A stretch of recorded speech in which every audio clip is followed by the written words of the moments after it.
Assalamualaikum warahmatullahi wabarakatuh.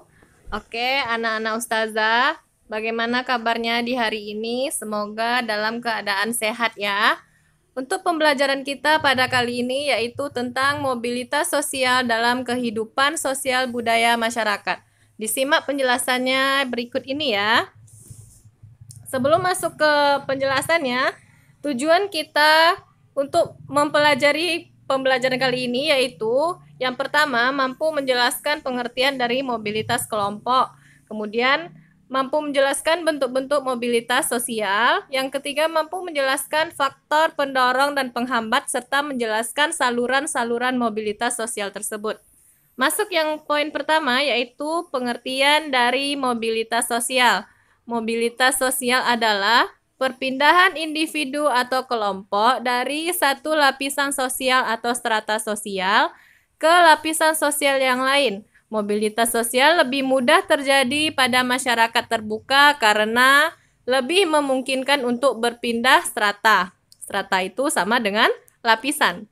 Sebaliknya, pada masyarakat yang sifatnya tertutup, kemungkinan untuk pindah strata itu lebih sulit.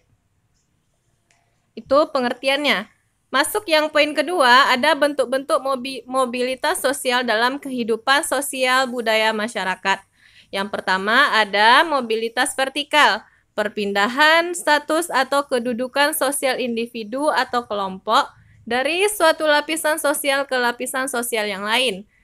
Berbeda atau perpindahan individu atau objek-objek sosial dari kedudukan sosial ke kedudukan sosial lainnya yang tidak sederajat. Kemudian mobilitas vertikal ini ada dua macam. Yang pertama, mobilitas vertikal ke atas dan mobilitas vertikal ke bawah.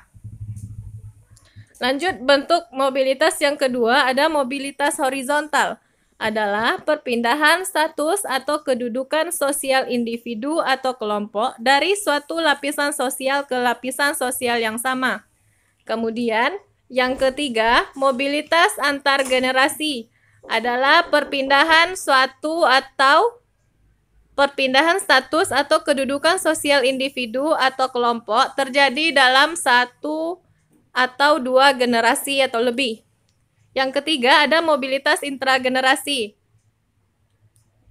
Lanjut, yang ketiga ada faktor pendorong dan penghambat mobilitas sosial. Yang pertama, faktor pendorongnya status sosial. Setiap manusia itu dilahirkan dalam status sosial yang sama dengan orang tuanya.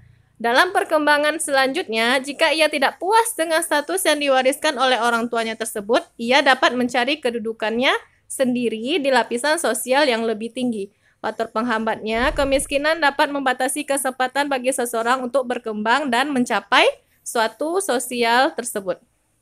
Kemudian yang keempat, ada saluran-saluran mobilitas sosial. Yang pertama ada angkatan bersenjata, lembaga pendidikan, organisasi ekonomi, organisasi politik, profesi, organisasi keolahragaan, lembaga keagamaan, perkawinan.